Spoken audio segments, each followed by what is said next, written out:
sit down.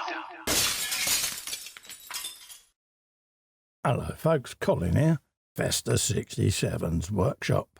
Welcome to issue number 33, folks, yes, of Legends of Ferrari F1, the die-cast 1/24 scale model collection from our good old friends down at DeAgostini. Now, if you'd like this collection, feel free to head over to their website. There's a clickable link in the description below as well. Pop. And you too can own this iconic collection of Ferraris, folks. So this week we got the Ferrari 126 C2 from the year 1982, driven by Mario Andretti, folks. Yes, there's a name that we all know.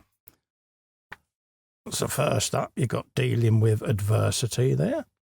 It says, although the car was developed for the 82 World Championship and showed its superiority that year, went down in history for the death of Ferrari driver Gilles Villeneuve and the dramatic accident of Didier Pironi.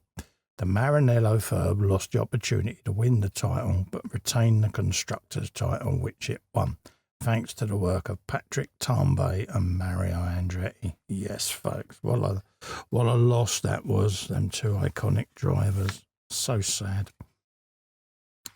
That was Didier there. That's Didier even at the wheel there. Then it says, yeah, the bodywork there of the 126 C2. And then you've got the smooth and aggressive lines is one of the most beautiful Ferrari cars of all time, it says.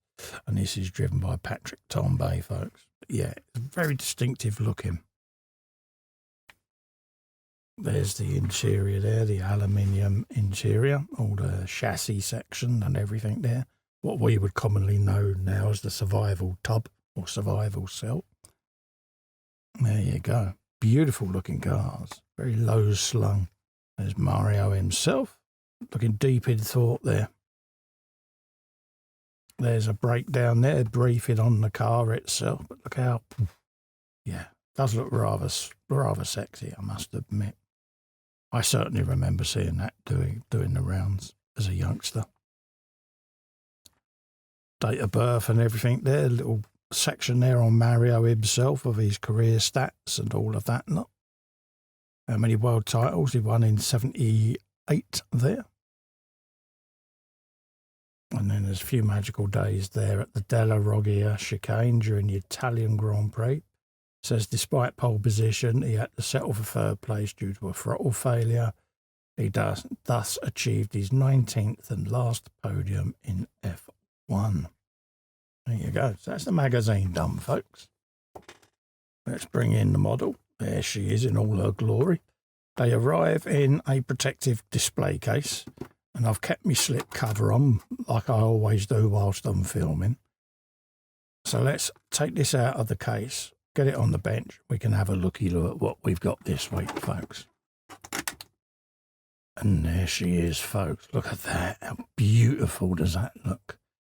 Very, very squared off design there. Bop. You got the curve of the nose there, and then, like you say, the side pods are very, very square and flatted off.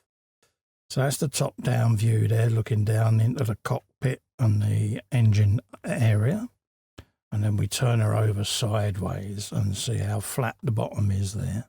But look at the vents on the side there. And side louvers. So sexy. Such a beautiful profile of the car there. Open roll hoop there, but with brace bars on it now. And then you've got the rear partial engine cover sitting on there.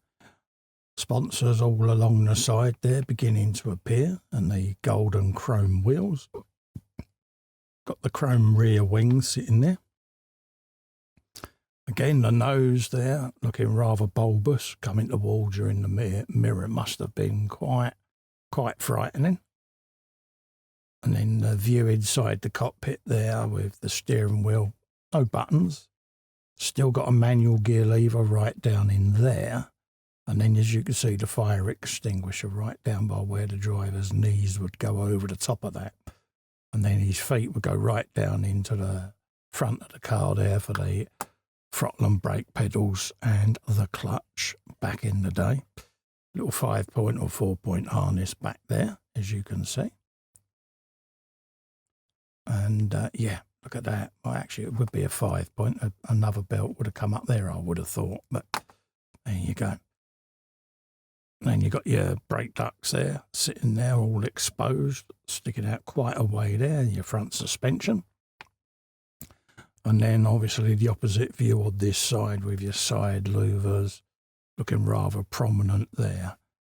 Turner upside down, you've got a flat bottom as such, and then it now goes up into the early stage diffusers that were beginning to develop.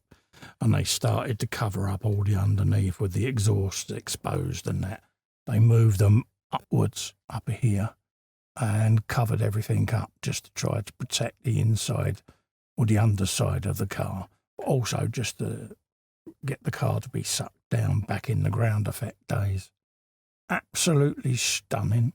Looking at the engine there with all the intricate exhaust system coming out over the top there. Everything exposed for the eye to see.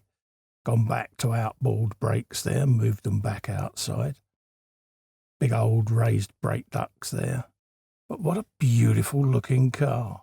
Again, this is where Ferrari over the years, when you see this collection, I've never been afraid to push the envelope on design and innovation, and it really does become apparent when you're looking at this collection, folks, where you see all the different nuances of cars and ideas that have come off their bench. It's fascinating for me to sit and see this, because you tend to forget, you tend to season think the cars are quite similar. And then you roll back the clock and you see all the little differences where regulations have changed or ideas have advanced. And I love that. Again, looking at the side pods there, how they slope upwards like the proverbial door wedge or slice of cheese, where air would come in through and then come up over, sweep into these ducts and cool the brakes. It's beautiful, beautiful design and a really elegant looking car, folks, for you. So there you go. That is Mario Andretti in his Ferrari 126C2. From the year 1982, folks. What a beautiful machine. Now, if you'd like to grab these and start your own collection, head over to DeAgostini's website. There's a clickable link in the description below. And you too can have these in your collection. In the meantime, to help me out, if you can just give Little Fester a click in the corner there and subscribe to the YouTube channel. Helps me grow the channel, keeps it alive. Ring the bell whilst you're there and select all to be notified of future content. In the meantime, thanks so much for coming in and keeping me company. Stay safe and well. Bye-bye for now. Beautiful.